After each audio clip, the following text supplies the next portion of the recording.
ఈ నెల 31న గోషామహల్లో కొత్త ఉస్మానియా ఆసుపత్రి నిర్మాణానికి శంకుస్థాపనకు సంబంధించి ఏర్పాట్లు చేయాలని అధికారులను ముఖ్యమంత్రి రేవంత్ రెడ్డి ఆదేశించారు. కొత్త ఉస్మానియా ఆసుపత్రి నిర్మాణంపై అధికారులతో సీఎం సమీక్ష నిర్వహించారు. అధునాతన సౌకర్యాలతో ఉస్మానియా ఆసుపత్రి నిర్మాణం చేపట్టబోతున్నామని, భవిష్యత్ అవసరాలను దృష్టిలో ఉంచుకొని నిర్మాణాలు ఉండాలన్నారు. కార్పొరేట్ ఆసుపత్రి తరహాలో పార్కింగ్, మార్చురీ, ఇతర సౌకర్యాలు ఉండాలని దిశానిర్దేశం చేశారు. ఈ సందర్భంగా రోడ్లు, బిల్డింగ్ డిజైన్లలో సీఎం పలు మార్పులను సూచించారు. లేఅవుట్, బిల్డింగ్ డిజైన్, ల్యాండ్స్కేపింగ్ విషయంలో ముందస్తు ప్రణాళికలు సిద్ధం చేసుకోవాలని, రోగులు, వైద్య సిబ్బందికి ఎలాంటి అసౌకర్యం లేకుండా ఉండేలా నిర్మాణాలు ఉండాలని సూచించారు. ఇండ్ల పథకానికి ఇందిరమ్మ పేరు పెడితే తప్పేంటని పీసీసీ అధ్యక్షుడు మహేష్ కుమార్ గౌడ్ ప్రశ్నించారు. ఇందిరమ్మ ఇండ్లపై కేంద్ర మంత్రి బండి సంజయ్ చేసిన వ్యాఖ్యలను తప్పుబట్టారు మహేష్ కుమార్. ప్రపంచవ్యాప్తంగా ఉక్కు మహిళగా పేరు పొందిన ఇందిరమ్మ పేరు పెట్టుకుంటే మీ కడుపు నొప్పేంటని ధ్వజమెత్తారు. ఇందిరాగాంధీ ఈ దేశానికి గొప్ప పేరు తీసుకువచ్చిన గొప్ప నాయకురాలని మహేష్ కుమార్ గౌడ్ కొనియాడారు. పార్టీ చూడకుండా అర్హులైన లబ్ధిదారులకు ఇండ్లు ఇస్తున్నామన్న మహేష్ కుమార్ ఇలాంటి దిగజారుడు రాజకీయాలు చేయొద్దని బండి సంజయ్కు సూచించారు. ఎందుకు ఇందిరమ్మ పేరు పెట్టకూడదు? ఇందిరమ్మ త్యాగం ముందర మీ త్యాగం ఏంటి? ఇందిరమ్మ త్యాగం ముందర మోడీ పర్సనాలిటీ ఎంత? ఇందిరమ్మ త్యాగం ఎక్కడా? ఇందిరమ్మ రాజకీయ పరిణతి ఎక్కడా? ప్రపంచవ్యాప్తంగా ఉక్కుమైలుగా పేరు పొందినట్టు ఇందిరమ్మ పేరు పెట్టుకుంటే మీ కడుపు నొప్పి ఏంటి? పథకాలు పేర్లంత మాత్రాన మేము ఇవ్వము అంటే ప్రజల యొక్క ఆకాంక్షను మీరు కించపరిచినట్టే. బండి సంజయ్ గారు ఈ రకంగా మాట్లాడిన క్షమాపణ చెప్పాలి. ఇందిరమ్మ ఈ దేశ ప్రజలందరూ కూడా ఇప్పటి గుండెలు పెట్టుకుని ఒక తల్లిగా చేసుకుంటే మహానాయకురాలు. ఆవిడ పేరు పెడితే మీకు ఇంత నొప్పి అంటే ఏ రకంగా అంటారు? ఏ హక్కుతో అంటా ఉన్నారు మీరు? ఇందిరమ్మ పేరు పెడితే ప్రధానమంత్రి ఫోటో పెట్టుకుని కార్యక్రమాలు ఇవ్వలేమని. ఇవాళ ఇందిరమ్మ ఇల్లు ఇస్తా ఉన్నాం. మేము ఎక్కడ కూడా పార్టీ చూడట్లేదు కదా. ఎవరు అర్హులైతే వారికి ఇస్తా ఉన్నాం. ఇంత దిగజాడు రాజకీయాలు చేయొద్దని నేను బండి సంజయ్ గారు ఇతో పలుకుతా ఉన్నా. ఇందిరమ్మ ఇండ్లపైన కేంద్ర మంత్రి బండి సంజయ్ మాటలు వింటే మతి స్థిమితం ఉందా లేదా అనిపిస్తుందని ఎమ్మెల్యే రామ్మోహన్ రెడ్డి అన్నారు. మాజీ ప్రధాని ఇందిరాగాంధీ దేశం కోసం ప్రాణత్యాగం చేశారని, పేదల కోసం ఇందిరాగాంధీ ఎన్నో పథకాలు పెట్టారని తెలిపారు. 14 బ్యాంకులను జాతీయం చేసిన చరిత్ర ఇందిరమ్మది అని చెప్పారు. శ్రీమతి ఇందిరాగాంధీ గారు దేశం గురించి ప్రాణత్యాగం చేసిండ్రు. రోటీ కప్డా అనే నిదానం తీసుకొని పేదవాళ్ళందరికీ ఇండ్లు కట్టించాలి, పేదవాళ్ళందరికీ కూడా బట్టలు ఉండాలి, పేదవాళ్ళందరూ కూడా సంతోషంగా ఉండాలని ఎన్నో పథకాలు. ఒకప్పుడు ప్రైవేటు బ్యాంకులు సైతం అప్పులు ఇవ్వని పరిస్థితులలో ఉంటే ఆ ప్రైవేటు బ్యాంకులను 14 బ్యాంకులను జాతీయం చేసి పేదవాళ్లకు, సన్నకారు రైతులకు, చిన్నకారు రైతులకు కూడా అప్పులు ఇచ్చే విధంగా శ్రీమతి ఇందిరాగాంధీ గారు జాతీయం చేశారు. అదేవిధంగా దేశ సమగ్రత గురించి వీరోచితమైన పోరాటం చేస్తుంటే దుర్గామాతగా అప్పుడు ప్రధానిగా ఉన్నటువంటి వాజ్పేయి గారు కూడా కొనియాడడం జరిగింది. మేము వాజ్పేయి గారి మీద పథకాలు పెట్టినా, శ్యామ్ ప్రసాద్ ముఖర్జీ గారి పేరు మీద పథకాలు పెట్టినా మేము ఎప్పుడు కూడా దానికి అడ్డుపడలేదు. మన దేశంలో ఎవరైతే పెద్ద నాయకులు, మన దేశానికి సేవ చేసిన నాయకులు, జాతీయ నాయకులు ఉంటారో వాళ్ళని ఆదర్శంగా తీసుకొని మన దేశ ప్రజలు ముందుకెళ్లాలని చెప్పి మేము కోరుకుంటాం. కానీ మీరు చాలా సంకుచిత భావాలతోన రేషన్ షాపులకు ఎట్లయితే రేవంత్ రెడ్డి గారి ఫోటో పెడుతున్నారో అదేవిధంగా మీరు ప్రధానమంత్రి కూడా ఫోటో పెట్టాలని చెప్పి అడుగుతున్నారు. మరి ఎక్కడన్నా గతంలో అలాంటి ఆనవాయితీలు ఉన్నాయా? ఎక్కడన్నా గతంలో ఆ విధంగా చేసిరా? మేము ఇంకా కొన్ని రోజులు ఉగాది పండుగ నుంచి సన్నబియ్యం ఇవ్వబోతున్నాం. రాష్ట్ర ప్రభుత్వం పెద్ద ఎత్తున ఖజానాకు భారం పడినప్పటికీ బీఆర్ఎస్ పార్టీ వాళ్ళు 7,25,000 కోట్ల అప్పుతో వాళ్ళు రాష్ట్రాన్ని మాకు వారసత్వంగా అప్పచెప్పినప్పటికీ కూడా మున్సిపల్ పాలకవర్గం నిరంతర కృషి, ప్రజల భాగస్వామ్యంతో అమీన్పూర్ మున్సిపాలిటీని అన్ని రంగాల్లో ఆదర్శంగా తీర్చిదిద్దామని పటాన్చెరు శాసనసభ్యులు గోడె మహిపాల్ రెడ్డి అన్నారు. మేజర్ గ్రామ పంచాయతీగా ఉన్న అమీన్పూర్ గ్రామాన్ని మున్సిపాలిటీగా మార్చడం జరిగిందని తెలిపారు. గత 5 సంవత్సరాల కాలంలో మున్సిపాలిటీ శరవేగంగా విస్తరించడం జరిగిందని తెలిపారు. ఇందుకు అనుగుణంగా ప్రతి కాలనీలో మౌలిక వసతుల కల్పనకు కృషి చేశామని తెలిపారు. దశాబ్ద కాలంగా అపరిష్కృతంగా ఉన్న మంచినీటి సమస్యకు సైతం శాశ్వత పరిష్కారం చూపెట్టడం జరిగిందని తెలిపారు. అతిపెద్ద గ్రామ పంచాయతీగా కొనసాగిన అమీన్పూర్ పంచాయతీని దాన్ని మున్సిపల్ పరిధిలోకి తీసుకెళ్లి దాని గ్రేడ్ పెంచడం జరిగింది. అమీన్పూర్ మండలం చేయడం జరిగింది, అమీన్పూర్ మున్సిపల్ చేయడం జరిగింది. ఎందుకంటే రోజు రోజుకు ఈరోజు చూస్తూ ఉంటే మీ మున్సిపాలిటీలో 250 నుంచి 300 కాలనీలు విస్తరిస్తున్నాయి. మళ్ళా మన కొత్తగా 6 గ్రామ పంచాయతీలు విలీనం కావడం జరిగింది. ఇక్కడ అంటే ఇంచుమించు రాష్ట్రంలో టాప్ 10లో ఉన్నది మీ అమీన్పూర్ మున్సిపాలిటీ. తెలంగాణ రాష్ట్రంలోనే టాప్ 10లో ఉంటుందని నేను అనుకుంటా ఉన్నాను. అయినా రోజు రోజుకు apartment cultures, greater communities, colonies విస్తారంగా విస్తరిస్తూ ఉన్నాయి. ఎక్కడికక్కడ వస్తూ ఉన్నాయి. వారికి మౌలిక వసతులు ఈ 5 సంవత్సరాల కాలం అమరవీరుల త్యాగాలను గుర్తు చేసుకుంటూ రాష్ట్రంలోని 3 ప్రాంతాల నుంచి అమరవీరుల స్మారక జ్యోతిని సిపిఎం పార్టీ శ్రేణులు మల్లు స్వరాజ్యం వేదిక వద్దకు తీసుకొచ్చారు. సూర్యాపేట జిల్లా సిపిఎం శ్రేణులు తీసుకొచ్చిన అమరవీరుల స్మారక జ్యోతిని సిపిఎం పొలిట్ బ్యూరో సభ్యులు బృందా ఖారత్కు అందజేశారు. బైరాంపల్లి నుండి సిపిఎం శ్రేణులు తీసుకొచ్చిన అమరవీరుల స్మారక జ్యోతిని సిపిఎం పొలిట్ బ్యూరో సభ్యులు బివి రాఘవులకు అందజేశారు. కాంగ్రెస్ ఇచ్చిన హామీల్లో మహిళలకు ఉచిత బస్సు మాత్రమే అమలైంది. ఆర్టీసీ బస్సులు లేకుండా ప్రైవేటు పరం చేస్తున్నారు.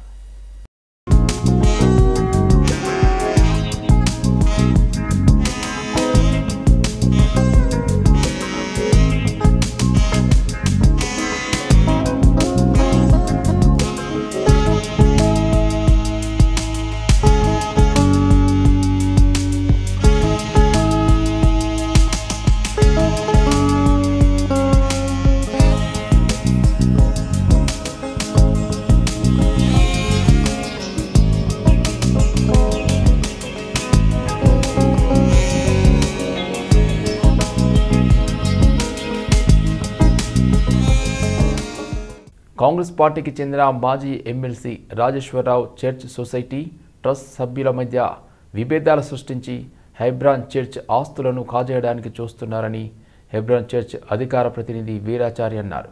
ముషీరాబాద్లోని హెబ్రాన్ చర్చ్ కార్యాలయంలో సమావేశం నిర్వహించారు. Hebron church all India headquarters 1971 Bakht Singh ఏర్పాటు చేశారని చర్చ్ ట్రస్ట్ సభ్యులు తెలిపారు. 15,000 చర్చీలు దీని ఆధీనంలో ఉన్నాయి అని చెప్పారు. 1971లో సొసైటీ, 2004లో ట్రస్ట్ ఏర్పాటు జరిగిందన్నారు. ట్రస్ట్ సొసైటీకి ఆస్తులు ఉన్నాయని అన్నారు. ఈ సమావేశంలో ట్రస్ట్ సొసైటీకి చెందిన చైర్మన్లు, వైస్ చైర్మన్లు సభ్యులు పాల్గొన్నారు. ఒకటిగా ఉన్నారు కాబట్టి ఎలాంటి భేదాలు లేకుండా కలిసి చేయడానికి తీర్మానం చేస్తున్నాం కూడా. దాని కొరకు మీరు ప్రార్థన చేయండి, దేవుడు సహకరించండి. మరి ఆ విధంగా మరి ఎలాంటి వేరే కష్టాలు వేరే వారు ఎవరు ఇంటర్ఫియర్ కాకుండా కూడా మీరు మేము కూడా చెప్తున్నాం, వాళ్ళకు కూడా చెప్తున్నాం. ప్రభుత్వం వారికి సెలవు గొడవలు చేసే వారిని ఆపమని మీ సహాయం కోరుతున్నాం. వీళ్ళు గవర్నమెంట్ ఇన్వాల్వ్మెంట్ ఉంది, సీఎం గారి ఇన్వాల్వ్మెంట్ ఉంది అని చెప్పి తప్పుడు ప్రచారం చేస్తున్నారండి. అది తప్పు. కాంగ్రెస్ గవర్నమెంట్ లో ఉన్న ఎవరైనా సరే, గవర్నమెంట్ లో ఉన్న మినిస్టర్స్ కావచ్చు, గవర్నమెంట్ ప్రతినిధులు కావచ్చు అండి, ఎవరు ఈ విషయాలలో ఇన్వాల్వ్మెంట్ కాలేదు. కానీ రాజేష్ రావే చెప్పుకుంటాడు గవర్నమెంట్ ఇన్వాల్వ్మెంట్ అయింది, సీఎం ఇన్వాల్వ్మెంట్ అయిండు, సీఎం నన్ను పంపించిండు, సీఎం నన్ను పంపించిండు అని రాజేష్ రావు తప్పుడు ప్రచారం అండి. ఆ రాజేష్ రావు మాటలు నమ్మొద్దు. గవర్నమెంట్ ఏనాడు ఈ యొక్క చర్చశాల ఇన్వాల్వ్మెంట్ కాలేదు. ఇది తప్పుగా వెళ్తుంది ప్రపంచానికి, చర్చస్ అన్నిటికి కూడా. ఏరే వాళ్ళు ఈ కాంగ్రెస్ గవర్నమెంట్ ని తప్పుగా చూపిస్తున్నది రాజేష్ రావు చేయబట్టి. కానీ నమ్మొద్దండి. మన ముఖ్యమంత్రి, మన తెలంగాణ రాష్ట్ర ముఖ్యమంత్రి రేవంత్ రెడ్డి గారు మటుకి ఏదో చెప్పడం చర్చలు ఇన్వాల్వ్మెంట్ కాలేదండి.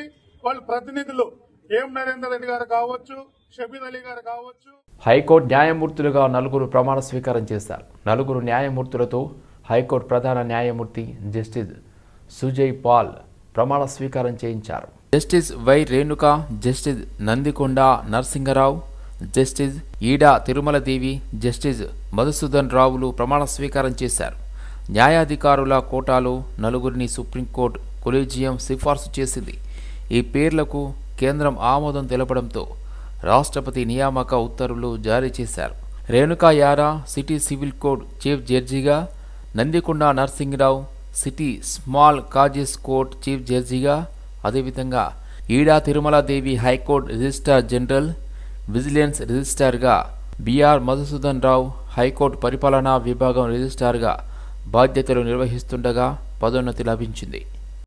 With the permission of my Lord, the Honorable, the Acting Chief Justice, I read out the notification of appointment of Srimati Renuka Yara, Sri Narsingrao Nandikonda, Srimati Tirumala Devi Ida alias Tirupathamma K, and Sri Madhusudan Rao Bobili Ramaya, judicial officers, as additional judges of the High Court for the State of Telangana.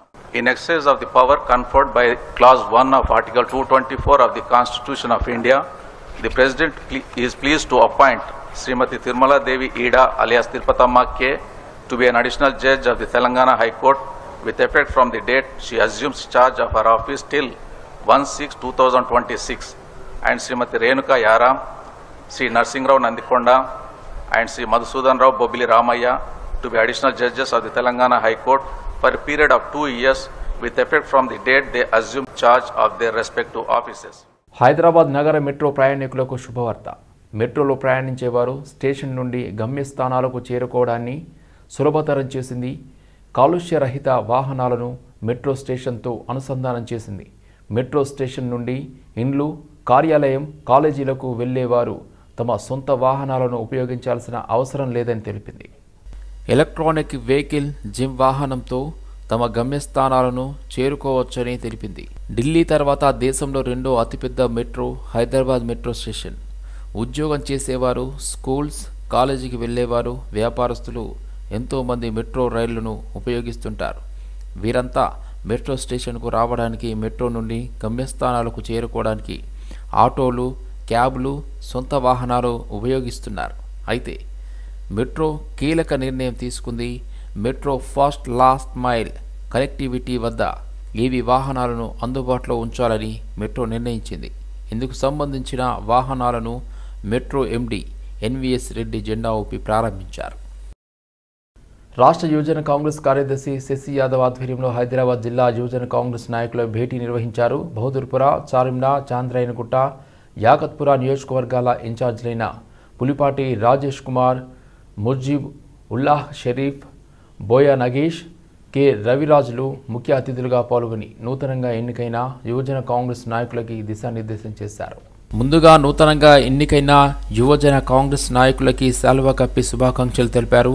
యువజన కాంగ్రెస్ విభాగం కాంగ్రెస్ పార్టీకి వెన్నెముక లాంటిదని, ప్రజా సమస్యలలో యువజన కాంగ్రెస్ నాయకులు చురుగ్గా పాల్గొని వారి సమస్యలు తెలుసుకుంటూ కాంగ్రెస్ పార్టీకి, ప్రజలకి ఒక వారధిగా పనిచేయాలని పిలుపునిచ్చారు. కాంగ్రెస్ పార్టీ భవిష్యత్తు యువజన కాంగ్రెస్ నాయకులపైనే ఉంది అని, దాన్ని దృష్టిలో పెట్టుకుని కాంగ్రెస్ పార్టీకి ఎప్పటికీ చెడ్డ పేరు రాకుండా చూడాలని విజ్ఞప్తి చేశారు.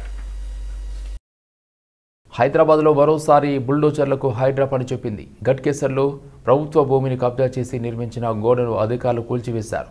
పోచారం మున్సిపాలిటీ పరిధిలోని నారపల్లి, దివ్యానగర్లో హైడ్రా కూల్చివేతలు చేపట్టింది. లేఅవుట్లలో రహదారికి అడ్డంగా నిర్మించిన 4 కిలోమీటర్ల పొడవైన ప్రహారీ గోడను సిబ్బంది కూల్చివేస్తున్నారు.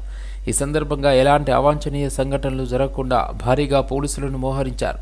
స్థానికుల ఫిర్యాదు మేరకు ఈ నెల 12న హైడ్రా కమిషనర్ రంగనాథ్ దివ్యానగర్ లేఅవుట్లను పరిశీలించారు. అక్రమ కట్టడాల నిర్మాణాలపై ఆరా తీశారు. అధికారులు సర్వే చేసి ప్రభుత్వ స్థలంలో ప్రహారీ నిర్మించారని గుర్తించారు. అయితే ఈ నేపథ్యంలోనే కూల్చివేతలు చేపట్టారు. కాగా దివ్య లేఅవుట్ మొత్తం 200 ఎకరాల వరకు విస్తరించి ఉంది.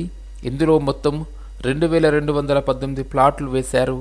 వీటిలో 30% నల్ల మల్లారెడ్డివేనని ఆరోపణలు ఉన్నాయి.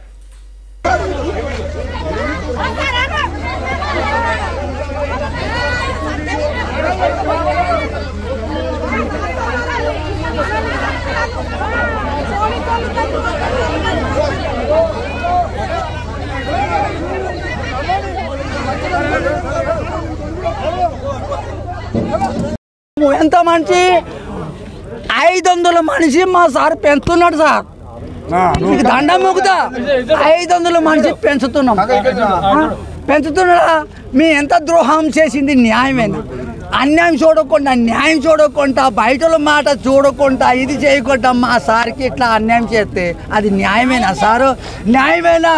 మీకు చెప్పండి, మేము ఎట్లా బతకాలి? చచ్చిపోతుంది. చేస్తున్నారు సార్. మంచి చేసే వ్యక్తులకు ప్రోత్సాహం ఇవ్వాలి సార్. దేశం బాగుపడుతుంది. మన దేశంలో ఉన్న మంది బయట పోయి ఎన్నో ఆత్మహత్యలకు అటు చనిపోతున్నారు సార్. మన దేశంలోనే మన ప్రాంతంలోనే ఉపాధి కల్పిస్తున్నారు సార్. ఇలాంటి కులగొట్టు చర్యలు రాజకీయాలు ఏనాడు రాజకీయాలలో పోటీ చేయలేదు సార్. ఎవరైతే పడిరాని వ్యక్తులు ఎవరైతే ఉన్నారో వాళ్ళు ఈ సార్ మీద వ్యతిరేకతతో ఈ విధంగా చేస్తున్నారు సార్. దీన్ని ఖండిస్తున్నాం. పోలీసులు కూడా ఇలా చేసుకోవడం తప్పుగా భావిస్తున్నాం సార్. ఇంకోసారి ఈ విధంగా చేయకండి. రోడ్డు ఆక్రమణలపై జీహెచ్ఎంసీ అధికారులు కూడా జులిపించారు.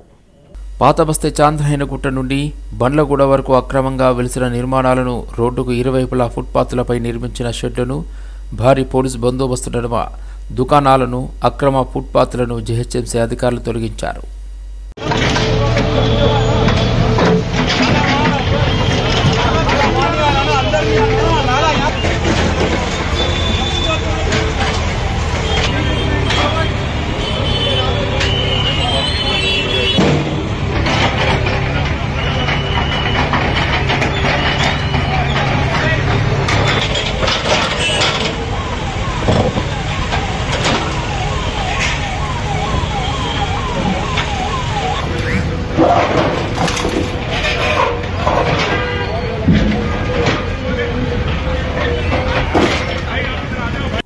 తెలుగు మాట్లాడే ప్రజల కోసం ఏర్పాటైన federation of Telugu associations of Maharashtra సదస్సును ఈ నెల 27న రవీంద్ర భారతిలో నిర్వహిస్తున్నట్లు నిర్వాహకులు జగన్ బాబు తెలిపారు. సోమాజిగూడలో ఏర్పాటు చేసిన విలేకరుల సమావేశంలో కార్యక్రమ బ్రోచర్లను ఆయన ఆవిష్కరించారు. తెలుగు సంస్కృతి సంప్రదాయాలను రక్షించేందుకు స్థాపించిన తమ సంస్థ తెలుగు రాష్ట్రాలతో పాటు మహారాష్ట్రలోని తెలుగు ప్రజలను ఏకం చేస్తుందని చెప్పారు. ఇందులో భాగంగానే ఈ సదస్సును నిర్వహిస్తున్నట్లు చెప్పారు. 27న జరిగే సదస్సులో 3 రాష్ట్రాలకు చెందిన తెలుగు ప్రజలు హాజరవుతారని చెప్పారు. వ్యాపార అవకాశాలను తెలుగు ప్రజలు చేజెక్కించుకోవడం ఎలా అనే అంశంపై సమగ్రంగా చర్చిస్తామని వివరించారు. నమస్తే, జై తెలుగు. నా పేరు జగన్ బాబు గంజి. ముంబైలో పుట్టి పెరిగాను. తర్వాత మహారాష్ట్రలో మేము ఎన్నో సంఘాలు, ఎన్నో సంస్థలతో కార్యక్రమాలు చేశాము. ఇప్పుడు నూతనంగా మేము మహారాష్ట్రలో ఉన్న తెలుగు సంఘాలు చాలా మటుకు వేల సంఘాలు ఉన్నాయి. అవి సంఘాలు కులాల మాదిరిగా విడిపోయాయి. వాటన్నిటికీ ఏకమత్యం చేయడానికి మేము ఫెడరేషన్ అని స్టార్ట్ చేశాము. Federation of Telugu associations of Maharashtra, FTAM. దీనివల్ల మేము పెద్ద పెద్ద కార్యక్రమాలు చేస్తున్నాము. ప్రతి తెలుగు పండుగ చేస్తున్నాము. బోనాలు, బతుకమ్మ, ఉగాది, సంక్రాంతి అన్ని చేస్తున్నాము. దీనితోటి మాకు తెలుగు అంటే government of Telangana, government of Andhra Pradesh కూడా సపోర్ట్ దొరుకుతుంది. ఈత సంక్రాంతి కార్యక్రమానికి సపోర్ట్ చేశారు మాకు. అలాగే మహారాష్ట్ర గవర్నమెంట్ నుంచి కూడా మాకు మహారాష్ట్ర స్టేట్ తెలుగు సాహిత్య అకాడమీ ఏర్పడ్డది. అది ఒక తెలుగు రాష్ట్రం కాకుండా ఒక మహారాష్ట్రంలో మనకు తెలుగు భాషకు 1 కోటి రూపాయల బడ్జెట్ తోటి మనకు గవర్నమెంట్ డిపార్ట్మెంట్ ఏర్పడ్డది. ఇది చాలా చాలా మనకు పెద్ద ఒక గౌరవ విషయం ఇది. అవంతి గ్రూప్ ఆఫ్ విద్యా సంస్థల MBA, MCA విద్యార్థుల ఫ్రెషర్స్ పార్టీ కార్యక్రమం ఎల్బీనగర్లోని ఒక ఫంక్షన్ హాల్లో ఘనంగా నిర్వహించారు. దీనికి ముఖ్య అతిథులుగా అవంతి గ్రూప్స్ ఫౌండర్ అవంతి శ్రీనివాస్ పాల్గొన్నారు. విద్యార్థులు ఈ మాస్టర్ విద్య ద్వారా మంచి ఉద్యోగంలో స్థిరపడాలని, ఈ విద్యార్థులే రానున్న రోజుల్లో అవంతి విద్యా సంస్థలు చేసే కార్యక్రమానికి ముఖ్య అతిథిగా వచ్చే రోజు రావాలని ఆకాంక్షించారు. రాబోయే కాలంలో అవంతి గ్రూప్ ఆఫ్ విద్యా సంస్థలను యూనివర్సిటీగా తీర్చిదిద్దుతామని తెలిపారు. ఈ కార్యక్రమంలో విద్యార్థులు చేసిన సాంస్కృతిక కార్యక్రమాలు అందరినీ అలరించాయి.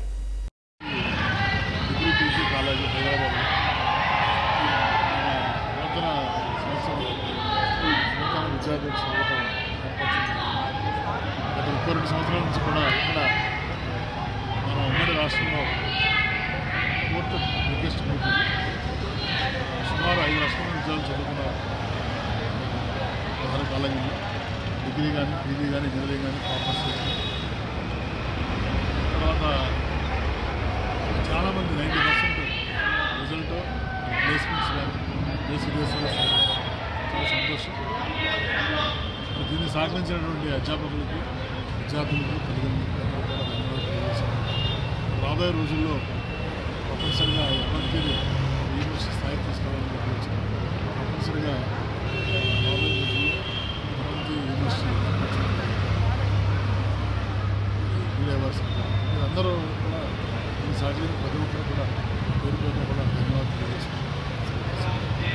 విద్యార్థులకు నాణ్యమైన విద్య అందించాలనే సంకల్పంతో శ్రీకరి మహసన్ హై స్కూల్ను చైర్మన్ నగులూరి సాయిబాబా స్థాపించాలని స్కూల్ ప్రిన్సిపల్ రాజన్ చౌహాన్ అన్నారు. హైదరాబాద్ మల్లాపూర్లో శ్రీకరి మహసన్ హై స్కూల్ మొదటి వార్షికోత్సవం ఘనంగా నిర్వహించారు.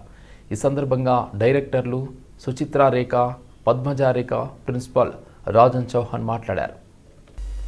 పాఠశాలల చైర్మన్ నందూరి సాయిబాబా, వారి కుమార్తెలు సుచిత్రారేఖ, పద్మజారేఖ, గిరిజారమణి విద్యార్థుల్లో ఉన్న ప్రతిభను బయటకు తీసి వారిని దేశ అభివృద్ధికి తోడ్పడేలా తీర్చిదిద్దుతున్నాము అన్నారు.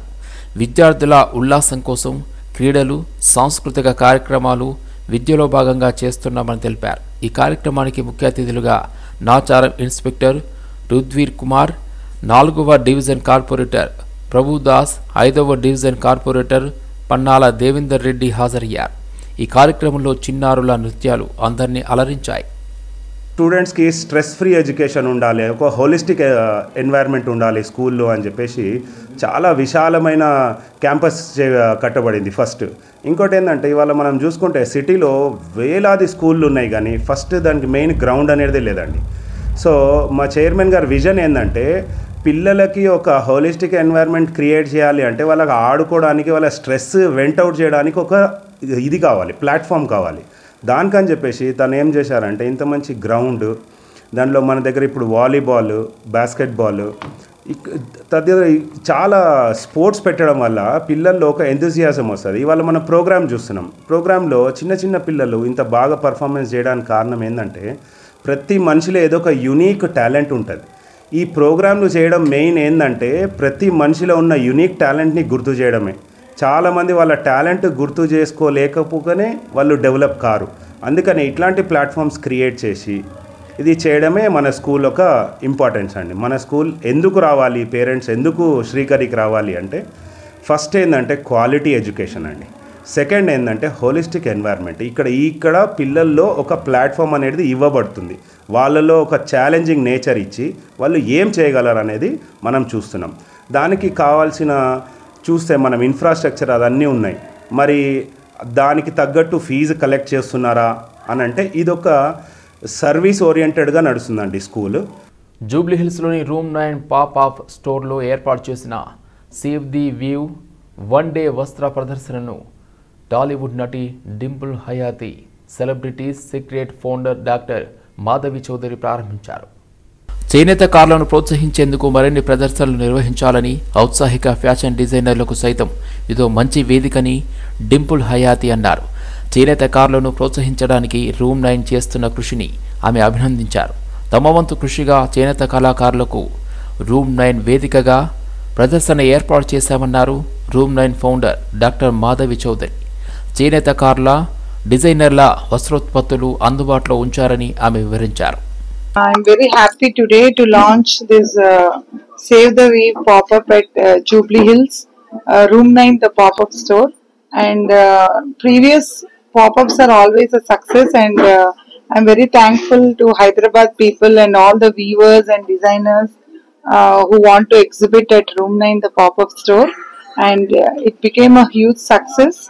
And today there are many designers who want to exhibit their designs in a very unique and a good place, where Room 9, the pop-up store, is a platform for all these designers. So I request all of you all to come here, visit them and bless all these designers, and the collection is really good.